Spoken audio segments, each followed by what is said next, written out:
Everyone and good morning from castle.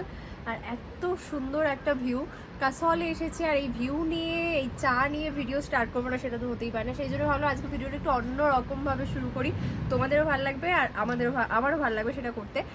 আর আজকে আমাদের কাসলের second day, আজকে আমরা কাসলেই আছি, আজকে আমাদের কাসলেই নাইট স্টে। তো সকাল সকাল উঠে চাটা নিয়ে দাঁড়িয়ে পড়েছি আর এখন একটু চাটা খেয়ে নিয়ে দেন আমাদের ব্রেকফাস্ট আসবে, খেয়ে নিয়ে আমরা ফ্রেশ একটু বেরোবো। কোথায় বেরোবো সবটা শেয়ার করছি, সঙ্গে থাকো। রেডি হয়ে ফাইনালি বেরিয়ে পড়েছি আমরা। আর এটা আমাদের হোটেলের সামনে, দার্জিলিং ইনের সামনে থেকে ভিউ। একটু ঠান্ডা ঠান্ডা লাগছে, এখন বাজে 10:30টারও বেশি। আমি আর মা যাচ্ছি একটু মণিকরণ দর্শন করে, কাসলের যে মেন মার্কেটটা সেখানে আমরা একটু যাব। তো ভাইয়াকে ঘুম থেকে ডেকে তুলে দিয়েছি। আজকে একদম সকাল সকাল চলে এসেছি মণিকরণ শিব মন্দির দর্শনে। আর এখানের পাথর, মানে এখানে জল, গরম জলটা থাকার জন্য সাদা মার্বেল পাথরটাও এত গরম যে কি বলবো, একটুও কিন্তু ঠান্ডা লাগছে না, বেশ ভালো লাগছে আর সকাল সকাল এসে দর্শন করতে। কাল আমরা এখানে আসিনি, রাম মন্দির দেখো, গেটটা দেখো কাঠ দিয়ে কাজ করা, কিন্তু কি সুন্দর। আর রাম মন্দিরের সামনে থেকে ভিউ মণিকরণের, কি দারুণ লাগছে। চলো যাওয়া যাক।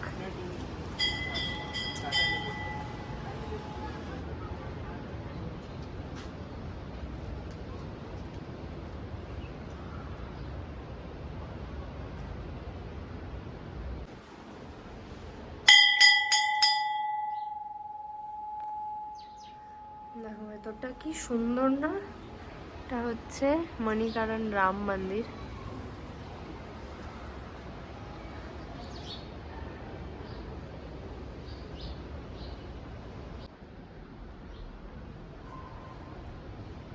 মন্দিরটা দেখো, বাইরের গেট থেকে শুরু করে ভেতরে এখানে সবটাই কিন্তু কাঠ দিয়ে বানানো।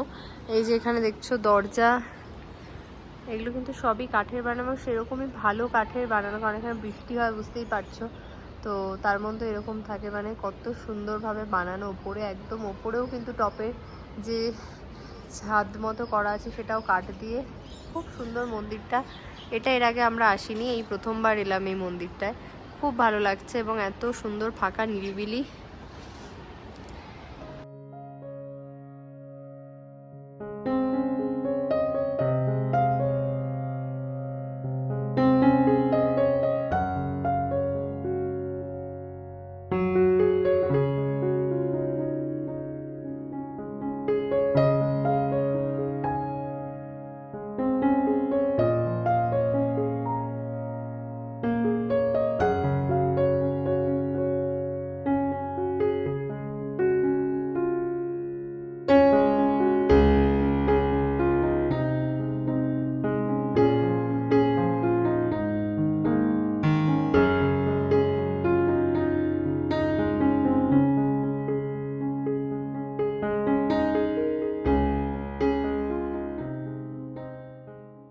আমরা এসছি এখন কাসল মার্কেটে, একটু দাঁড়িয়েছি এখানে, দেখি কি জিনিসপত্র আছে, বেশ ভালো লাগছে সব জিনিসগুলো, একটু দেখিয়ে দিই আর দেখি কি নেওয়া যায়। দেখো বিভিন্ন রকমের জিনিসপত্র, ড্রিম ক্যাচার থেকে শুরু করে সব, কত কিছু, প্রচুর জিনিস আছে।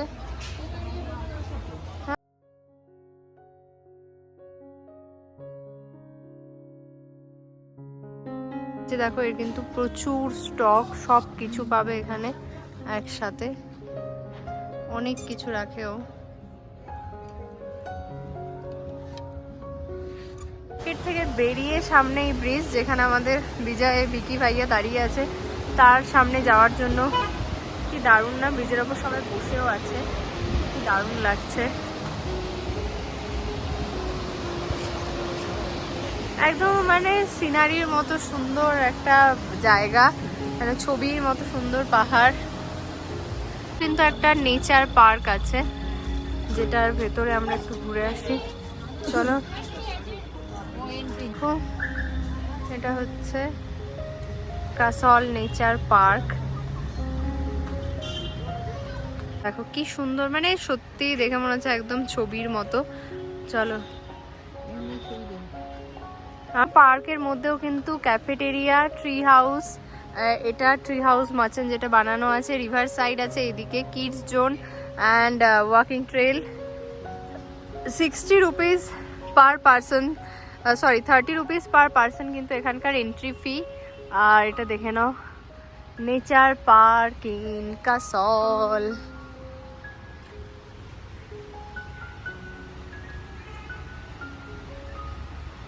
আচ্ছা, এখন এগিয়ে রিভার সাইডের দিকে আমরাও যাচ্ছি, চলো।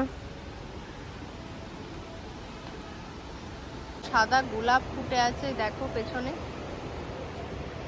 আর এখানে চলো রিভার সাইডে এসে গেছি। কাসলের পার্ক, নেচার পার্ক থেকে রিভার সাইড, এখানে বয়ে যাচ্ছে পার্বতী নদী টুলু টুলু শব্দে।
আজকে মণিকরণে প্রসাদ মন্দিরে একটুখানি প্রসাদ খেয়েছিলাম, দেন তারপরে তো মার্কেট ঘুরে পার্কটা ঘুরে চলে এসেছিলাম হোটেলে।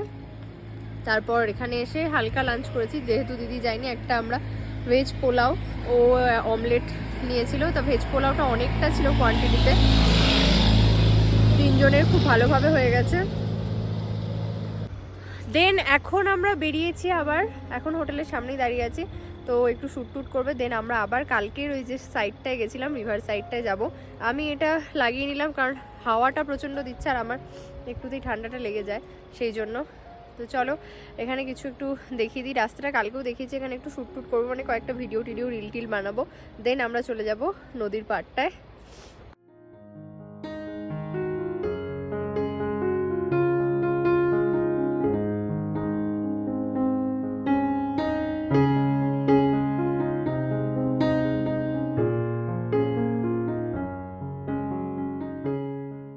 আজকে চলে এসেছি আমরা কাসলের সেই রিভার সাইডে, আর আজকের ওয়েদারটাও দারুণ। আজকে বৃষ্টি হয়নি সকাল থেকে এখনো পর্যন্ত, আর ওই দিকটায় মেঘ করেছে, পেছন দিকটায় দেখো মেঘ, আর এখানে দেখতেই পাচ্ছ আমার মুখে সানলাইট পড়েছে। আর আমরা এসে এই দিকে দিদির পেছনে বড় পাথরটার উপরে উঠে, ও আজকে শাড়ি পরে এসছে, তো ওকে দেখে আমার মনে হচ্ছে আমি কেন শাড়িটা নিয়ে এলাম না, মানে এরকম টাইপের একটা শাড়ি নিয়ে আসা উচিত ছিল। তো ওখানটায় বসে ও শ্যুট করেছে প্রচুর ভিডিও, প্রচুর রিল, প্রচুর ছবি, যেগুলো ইনস্টাগ্রামে সব শেয়ার করবে। ও জেনারেলি ফেসবুকে শেয়ার করে না, আমি ইউটিউবেও অল্প বিস্তর কিছু দিয়ে দেবো, আর ওর চ্যানেলেও সেটা আসবে। আমি ওখানে বসে অনেকগুলো সিনেমাটিক শট, ভিডিও, ফটো সব কিছু নিয়েছি, সেগুলোও শেয়ার করব ধীরে ধীরে। এই জায়গাটা এত ভালো লেগেছে, এত পছন্দ হয়েছে কি বলবো, মানে ভীষণই ভীষণই সুন্দর। তো কাসলে কিন্তু রিভার সাইড অনেক হোটেল, ক্যাম্প সব কিছু আছে, সব জায়গায় কিন্তু মানে নদীর ধারে এরকম নামার ব্যবস্থা নেই। আমরা যে জায়গাটা এসেছি পার্টিকুলার, এই জায়গাটা এত সুন্দর। এই জায়গাটা কিন্তু চালো কাসল যে হোমস্টে মানে ক্যাম্প আছে চালো কাসল, সেইখানকার সামনে দিয়ে রাস্তা আছে। মেনলি যেহেতু আমরা জানতে পেরেছি এই কারণে আমরা এখানে আমাদের আগের কটেজটা করা হয়েছিল, আমরা থাকিনি, বাট রাস্তাটা চিনে গেছিলাম, সেই জন্য সুবিধা হয়েছে। তো যারা এখানে আসতে চাও শুনে নিলে চালো কাসল যে ক্যাম্প আছে, সেই ক্যাম্পের সামনে দিয়ে আসলে এই জায়গাটা পেয়ে যাবে। দারুণ দারুণ দারুণ। এই পাথরটার উপর দাঁড়িয়ে আছি, জলের ওই জায়গাটায় যাবো, একটু পা ডুবিয়ে বসবো। আর যত ছবি তুলি না কেন, যত ভিডিও করি না কেন, এই জায়গাটা সবটাই কম, কারণ কি বলবো, সামনে থেকে এলে বুঝতে পারবে, মানে আলাদাই। আমি জানি ভিডিওতে অতটাই সুন্দর লাগছে, ততটাই তোমরা বুঝতে পারবে, যাতে সেরকমভাবে ভিডিওটা করে নিয়ে যাচ্ছে। আমি অ্যাটলিস্ট চেষ্টা করছি যে পুরোপুরি যতটা সুন্দর আমার এখান থেকে লাগছে ততটা সুন্দর যাতে তোমাদের ভিডিওটা দেখে লাগে সেটা দেখানোর, আর আই হোপ, আমি জানি তোমাদের লাগবে। ভীষণ সুন্দর। আরেকটা জিনিস লিখিয়ে দিই, এই দেখো এখানে যে লেখাটা দেখতে পাচ্ছ চালো কাসল, কিন্তু ওই যে ক্যাম্পটা ওর সামনে দিয়ে রাস্তাটা এখানে আসছে। এই গাড়ি আমাদের কিন্তু এই অবধি নামিয়ে দিয়েছে। এখানে মাটির রাস্তা, এখান দিয়ে নেমে তোমরা ইজিলি চলে আসতে পারবে। এখানে কিন্তু আগে একটা লোহার পুল ছিল, যেটা এই বন্যায় কিন্তু ভেঙে গেছে। নতুন করে পুল বানানোর চেষ্টা চলছে, এখনো হয়ে ওঠেনি পুরোটা। সো ফাইনালি ড্রোন শট নেওয়ার জন্য রেডি। ড্রোন যাচ্ছে আর ও অপারেট করছে। আমার জাস্ট দেখতে ভালোই লাগে, বাট আমি এখন অবধি সেটা, ও অনেকবার শেখাতে চেয়েছিল, আমি শিখে উঠতে পারিনি এখন অবধি। তো চলো, আমাদের ড্রোনও যাচ্ছে আর সাথে আমাদের ভিডিওও চলছে।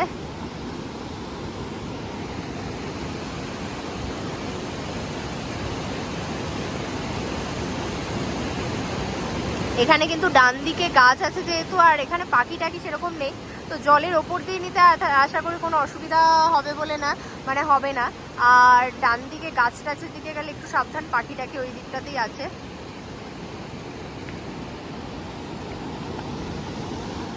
চলে এসছে একদম জলের ধারেই, পাথরটা পড়ে গেলে কি হবে আমি জানি না, আমার হাতে ফোনটাও আছে। ওয়াটারপ্রুফ হলেও আমি জানি না কতদূর কী হবে, পড়ে গেলে পুরো শেষ। তো আমি একদম জলের ধারে এই জায়গাটা বসে আছি, এখান থেকে একটু জলে পাটা ডুবিয়ে ভিডিও করা এসবের জন্য, কারণ ও যেহেতু ড্রোনের শটগুলো নিচ্ছে সেই জন্য নিজে নিজেই করবো। আর আমাদের ওপর থেকে ভিকি ভাইয়া দেখেই যাচ্ছে যে এরা কী করছে দুদিন ধরে এসে জলের এই জায়গাটায়, যদিও জানে ড্রোনের শট টট সব কিছুই নেওয়া হবে। তো কালকে একটা ঘটনা ঘটেছিল, সেটা আমি এখান থেকে গাড়িতে যাওয়ার সময় যেতে যেতে তোমাদের সাথে শেয়ার করবো। আর আরেকটা জিনিস, সেটা হচ্ছে কাসলের মার্কেটটাও কিন্তু বেশ ভালো, শীতের ভালো ভালো জিনিসপত্র পাওয়া যায়। আমার বেশ ভালো লাগছে জলে পা ডুবিয়ে বসতে, বাট জলটা প্রচণ্ড ঠান্ডা, প্রচণ্ড ঠান্ডা। মানে মণিকরণে ঠিক যতটা গরম জল, এখানে কিন্তু ঠিক ততটাই ঠান্ডা জল।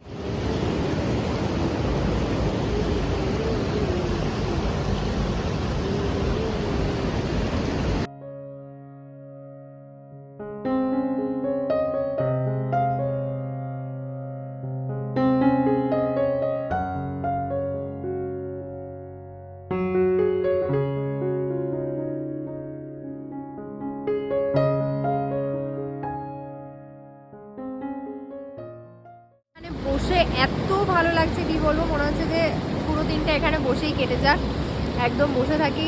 এত সুন্দর নদী বয়ে যাচ্ছে, পার্বতী নদীর এই স্রোত, তার শব্দ, তার সাথে এইরকম একটা ভিউ, মনে হচ্ছে এখানেই থেকে যায়। আজকে আর বাড়িটারই যাবো না, এখানেই থাকি বসে। মোটামুটি অন্ধকার হওয়া অবধি তো এখানেই থাকতে চাইছি, ইচ্ছা হচ্ছে, বাট বেশিক্ষণ বসে থাকলে আমার পা অলরেডি জমে গেছে। মানে জলে যখন পা ডোবাচ্ছিলাম, প্রথমে ডোবাতে অসুবিধা হচ্ছিলো, তারপর ডোবানোর পর আর কিছু মনে হচ্ছিল না। এখন পাটা তোলার পর মনে হচ্ছে যে আমার পায়ে কিছু কেউ টানছে বা পাটা ছিঁড়ে যাচ্ছে, এরকম একটা ব্যাপার। তো বেশিক্ষণ থাকলে ঠান্ডা লেগে যাবে, এবার হাঁচি শুরু হয়ে যাবে, তো বেশিক্ষণ আর কাটানো যাবে না, এবার বেরিয়ে যাবো, নাহলে আমাদের ভিকি ভাইয়াও রেগে যাবে। কালকে আবার সকাল সকাল বেরোতে হবে আমাদের এখান থেকে। চলে এসেছি, পৌঁছে গেছি। আর আমাদের যে করিডোর, সেখান থেকে ভিউটা দেখো কি দারুণ, মানে এত সুন্দর লাগছে। ওই জায়গাটা দিয়ে কিন্তু হিমালয় দেখা যায়, বাট হালকা, কিন্তু এখন মেঘে ঢেকে গেছে বলে আর কিচ্ছু দেখা যাচ্ছে না। সো কি সুন্দর লাগছে, কি দারুণ, কি দারুণ। হালকা হালকা বৃষ্টি পড়তে শুরু করেছে, আর আমরা খুব ভালো সময় পৌঁছে গেছি। কিছু মানে জাস্ট কিছু বলার। ব্লগ এন্ড করতে সব সময় আমি ভুলে যাই, সেটা কোনো অকেশান, দুর্গাপুজোই হোক বা এরকম ঘুরতে এলে। তো আজকে মনে করে রেখে দিয়েছি যে হ্যাঁ, ব্লগটা এন্ড করতে হবে, প্রত্যেকটা ব্লগ এরপর থেকে। তো আশা করি আর ভুল হবে না। তো আজকের ব্লগটা আমি এখানে এন্ড করছি। Good night. আজকে আমাদের কাসলের লাস্ট ডে। কাল সকালে আমরা কাসল থেকে বেরিয়ে যাচ্ছি অন্য একটা জায়গার উদ্দেশ্যে, সেগুলো সবই কালকের ব্লগে আসছে। তো সঙ্গে থাকো, দেখতে থাকো। Tata, good night.